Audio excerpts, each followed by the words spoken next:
ලෝකයේ වඩාත්ම ආදරය කළ ආදර කතාව රෝමියෝ සහ ජූලියට්. සියවස් ගණනාවක් තිස්සේ මෙම කතාව ආදරය කැපවීම සහ ඛේදවාචකය සංකේතවත් කළා.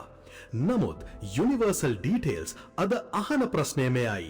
මෙය සැබෑ ආදර කතාවක්ද? නැතිනම් වෛරී සමාජයක ගොදුරු බවට පත් වූ නොමේරූ තරුණ ජීවිත දෙකක කතාවක්ද? අද අපි ෂේක්ස්පියර් අපට කියන්නට උත්සාහ කළ සැබෑ දාර්ශනික පාඩම් 3 විශ්ලේෂණය කරමු. ඔබ ආදරය ගැන දරන මතය මේ කතාවෙන් වෙනස් වීමට ඉඩ තිබේ. කතාව සිදුවන්නේ 16 වන සියවසේ ඉතාලියේ වෙරෝනා නගරයේ. ප්‍රධාන පවුල් දෙක වන මොන්ටෙගියු සහ කැපියුලට් පවුල් අතර දරුණු වෛරයක් පැවතුණා.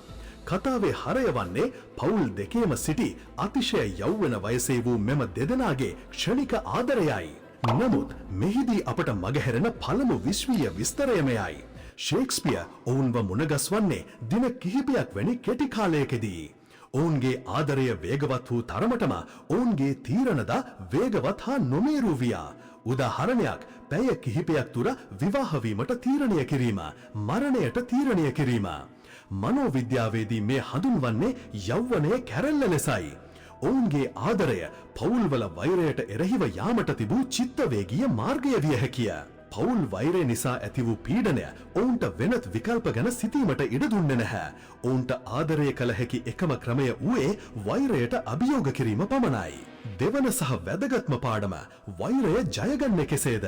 කතාව පුරාවටම රෝමියෝ සහ ජූලියට්ගේ ඛේද වාචකයට ඍජුවම වගකිය යුත්තේ වැඩිහිටියන්ගේ නොමේරූ වෛරයයි. යුනිවර්සල් ඩීටේල්ස් විශ්ලේෂණයට අනුව ෂේක්ස්පියර් මෙම කතාව ලිව්වේ ආදරය උත්කර්ෂයට නැන්වීමට වඩා සමාජයේ වෛරයේ විනාශකාරී බලය පෙන්වීමට විය හැකිය.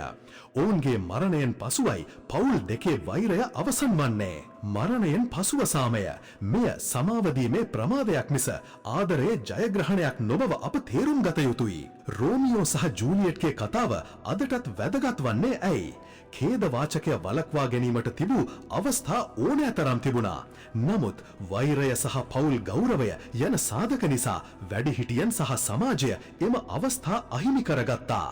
අද සමාජයේ අති දේශපාලන භේද, ජාතිවාදී ගැටුම් හෝ කුල ගැටලු මැද්දේ අපගේ දරුවන්ගේ අනාගතයද මොන්ටෙගියු සහ කැපියුලට් වෛරයේ ගොදුරක් බවට පත්විය හැකිද?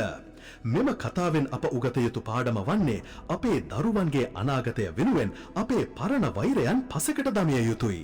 රෝමියෝ සහ ජූලියට්ගේ මරණය ප්‍රේක්ෂකයින්ට ආදරයේ ශ්‍රේෂ්ඨත්වය පෙන්වීමට වඩා වෛරයේ භයානක විපාක පිළිබඳ සදාකාලික අනතුරු වැංගිවීමක් විය හැකිය. ඔබගේ අදහස කුමක්ද? රෝමියෝ සහ ජූලියට්ගේ ඛේද වාචකයට වගකිය යුත්තේ ආදරයද වෛරයද? ඔබගේ මතය හේතු සහිතව පහතින් කමෙන්ට් කරන්න. මෙවැනිම ගැඹුරු විශ්ලේෂණ හා ඉතිහාස කතා සඳහා යුනිවර්සල් ඩීටේල්ස් සබ්ස්ක්‍රයිබ් කරන්න.